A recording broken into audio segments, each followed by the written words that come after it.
The summer heat hung heavy in the air as I adjusted the microphone stand in Alex's garage. The familiar smell of dust and guitar strings filled my nostrils, a scent that had become oddly comforting over the past few months. Our little garage band had been meeting here every Tuesday and Thursday since school let out, turning this cluttered space into something that felt like home. I'm Jamie, by the way, the quiet one. At least, that's what everyone called me. Alex was always the opposite, confident, loud, passionate about every chord and lyric. His dark hair would fall over his eyes as he leaned into his guitar solos, and sometimes I'd catch myself staring a little too long. He had this way of commanding attention without even trying. When he played, the whole room seemed to revolve around him, like planets circling the sun. Jamie, you're a million miles away again. Alex's voice cut through my thoughts. We need to nail this bridge before Saturday's gig. His smile took any sting out of the words. That was Alex, demanding but never cruel. I nodded, adjusting my bass guitar strap. Sorry, just thinking about the arrangement. That wasn't entirely true. I'd been thinking about how to tell Alex something I'd been hiding for months now. Something about myself, about him, about us. But the words always seemed to evaporate whenever I tried to speak them aloud. Our band, Midnight Reverie, wasn't anything special, just four friends making noise in a garage. Besides Alex and me, there was Denny on drums and Marcus on keyboard. We weren't terrible, but we weren't exactly headed for stadium tours either. Still, making music together gave us something that felt real in our small town where nothing much ever happened. Let's take it from the second verse, Alex suggested, running a hand through his hair. Jamie, try to come in stronger on the chorus this time. I nodded again, feeling that familiar tightness in my chest. Being heard had never been my strong suit.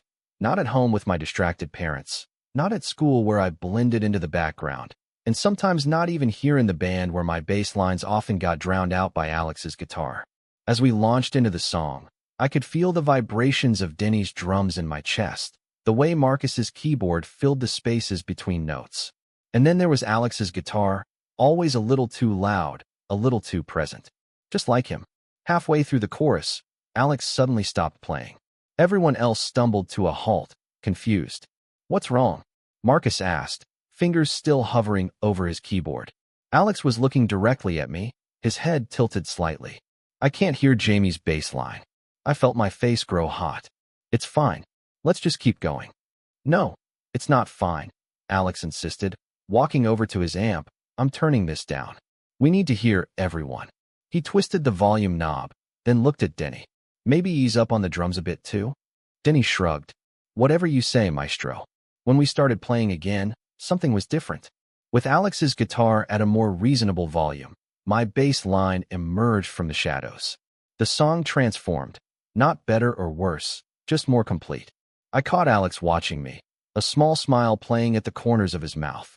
After practice, as Marcus and Denny packed up their gear, Alex lingered. He was sitting on an old couch his parents had banished to the garage, plucking absently at his unplugged guitar. You sounded good today, he said as I coiled my cable. Really good. Thanks to you turning down your amp. I replied, trying to keep my voice casual. Never thought I'd see the day. He laughed, the sound warm in the cooling evening air. Maybe I finally realized not everything has to be at maximum volume all the time. I sat beside him on the couch, leaving enough space between us to feel safe. That's pretty profound for a guy who once said the only two settings that matter are loud and louder. People change, he said simply. Then, after a pause, why don't you ever sing? The question caught me off guard. What? I've heard you, you know. When you think no one's listening. You have a great voice. I stared at my hands. I don't know.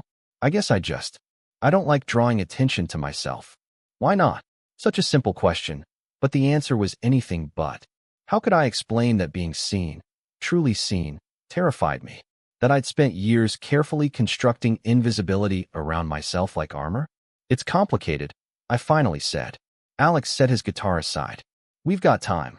And somehow, in that moment, with the garage door open to the purple-orange sunset and the distant sound of neighborhood kids playing, I found myself talking.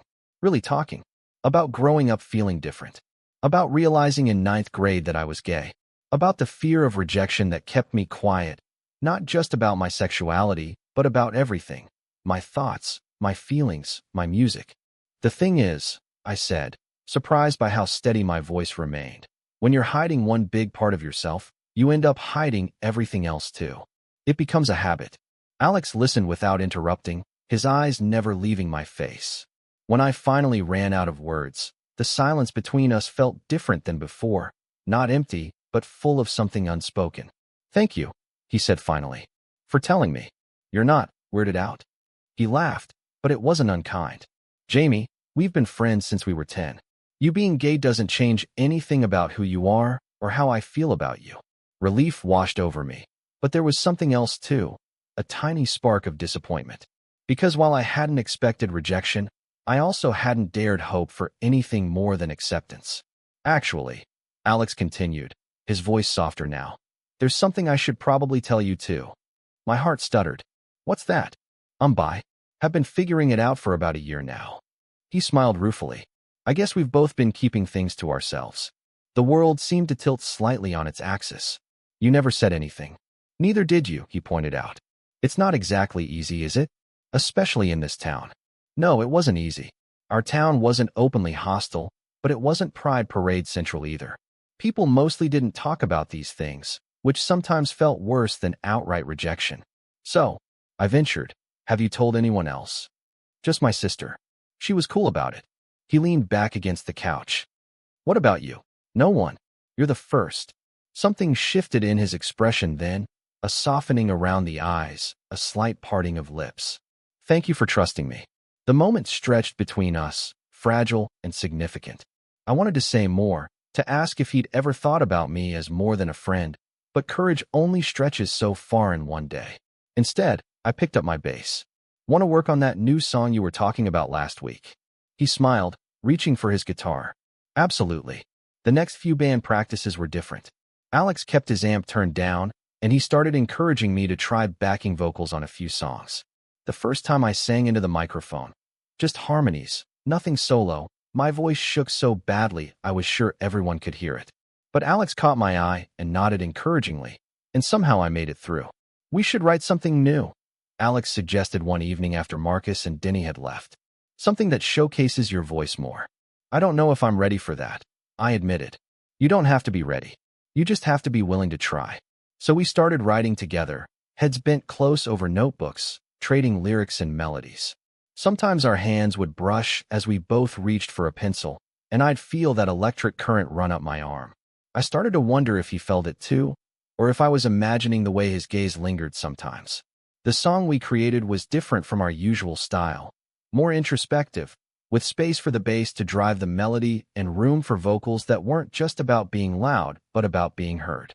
This is really good, Alex said one night, looking up from the final arrangement. Like, really good. We should play it at the festival next month. The Summer Sound Festival was the biggest event in our small town. Local bands playing in the park, food trucks, families on blankets. The thought of performing our new song there made my stomach clench with anxiety. With me singing? I asked, my voice barely audible. With you singing lead, he confirmed. I shook my head immediately. No way. That's your job. Jamie. He set down his guitar and moved closer to me on the couch. This song is your story. Your voice. I can't sing it the way you can. I can't do it, I insisted. I'll freeze up or forget the words or you'll be amazing, he interrupted. And even if you do freeze up, so what? The world won't end. Easy for you to say. You're never afraid of anything. He laughed, the sound surprisingly bitter. I'm afraid of plenty of things. Like what? His eyes met mine, serious now. Like never being brave enough to go after what I really want. There was something in his voice that made my heart beat faster. What do you really want, Alex? The question hung between us, heavy with possibility. For a moment, I thought he might actually answer. Instead, he picked up his guitar again. I want our band to play the best damn set at the festival, he said lightly. And that means you need to sing this song. I knew he was deflecting, but I didn't push. We both had our reasons for keeping certain feelings unspoken. The weeks leading up to the festival were a blur of rehearsals. Marcus and Denny loved our new song, though Denny complained that the slower tempo gave him fewer opportunities to show off his drumming skills. Not everything is about your drum solos, Alex told him, rolling his eyes. Says the guy who's been doing 3-minute guitar solos since we started this band. Denny shot back. We all laughed, and I realized how much more comfortable I felt with the group now. Coming out to Alex had somehow loosened something in me, made me feel more present in my own life. I still hadn't told Marcus or Denny, but I wasn't actively hiding anymore either. It was progress. The night before the festival, Alex and I stayed late in the garage, running through the new song one more time. "You've got this," he assured me as I struggled with a particularly vulnerable verse. "Your voice is perfect for this part." "I'm terrified," I admitted. "What if people laugh?" "They won't." "How can you be so sure?" He set down his guitar and moved to sit beside me. "Because I know what it sounds like when you sing this song, and there's nothing to laugh at. It's beautiful, Jamie. You're beautiful." The word hung in the air between us. Beautiful. Not good or talented, but beautiful. I looked up to find him watching me with an intensity that made my breath catch. "Alex, I've been wanting to tell you something," he said quietly. "For a while now." My heart was pounding so hard I was sure he could hear it. "What?" He took a deep breath. "That day when I turned down my amp, it wasn't just about hearing your bass line better. It was about hearing you, seeing you. I'd been drowning you out for so long because I was afraid of what might happen if I really paid attention." "What were you afraid would happen?" My voice was barely a whisper. "That I'd fall for you." His eyes never left mine. Turns out I was right to be afraid, because that's exactly what happened anyway. Time seemed to stop. All the moments I'd imagined this, dreamed of it, hadn't prepared me for the reality of Alex sitting beside me, saying the words I'd thought I'd never hear. "Say something," he urged when I remained silent. "I've been in love with you since 9th grade, I blurted out. "Maybe longer." His smile then was like sunrise, slow at first, then brilliantly bright. "That's a long time to keep quiet." "I'm good at being quiet." "Not anymore," he said, reaching out to touch my cheek. "Not if I have anything to say about it." When he kissed me, it felt like every song we'd ever played together. Familiar yet new, complex yet simple. His hand curved around the back of my neck, drawing me closer, and I let myself be drawn. The festival the next day should have been terrifying, but somehow it wasn't. Standing on that small stage with Alex beside me, I felt a calm I'd never experienced before. As we moved into our new song, I stepped up to the microphone. "This song is called Amplified," I said, my voice clear over the speakers. "It's about finding the courage to be heard." As I began to sing, I saw Alex watching me, pride evident in his smile. The crowd faded away until it was just the two of us, communicating through music the way we always had, but with a new honesty that made everything brighter, sharper, more real. When the final note faded, there was a moment of silence before the applause started. It wasn't deafening. We weren't rock stars, but it was genuine. I caught sight of a few kids near the front, watching with wide eyes, and wondered if any of them were like me, hiding parts of themselves away. I hoped seeing me up there might help them feel less alone. After our set, as we were packing up our equipment, a girl about 14 approached me. "Your song was really good," she said shyly. "Did you write it?" "Alex and I wrote it together," I told her. She nodded, twisting her hands together. "The lyrics, about being afraid to speak up but doing it anyway, that was really cool." "Thanks," I said, recognizing something of myself in her nervous posture. "Do you play music?" "A little piano, but I'm not very good." "You don't have to be good right away," I told her. "You just have to keep playing." She smiled then, a real smile that lit up her face. "Maybe I will." As she walked away, Alex appeared at my side. "Making fans already?" "Just connecting," I said. "It feels good to be visible." He took my hand, right there in public. "It looks good on you too." We finished loading our equipment into Marcus's van, then begged off the after-party, claiming exhaustion. Instead, we walked to the lake at the edge of town, finding a quiet spot on the shore away from the festival crowds. "So what happens now?"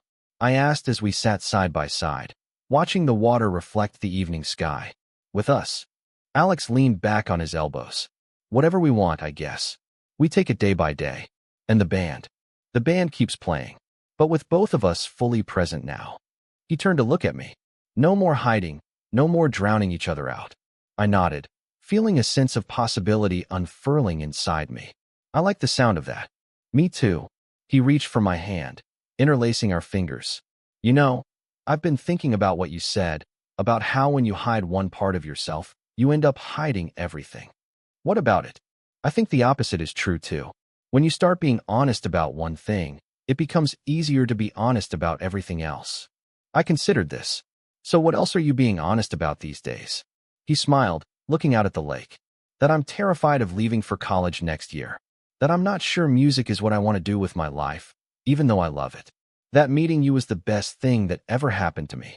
Each confession felt like a gift, not because they were all positive, but because they were real. In return, I offered my own truths, my fear of being left behind when he went to college, my dream of studying music therapy, my struggle to believe I deserved happiness.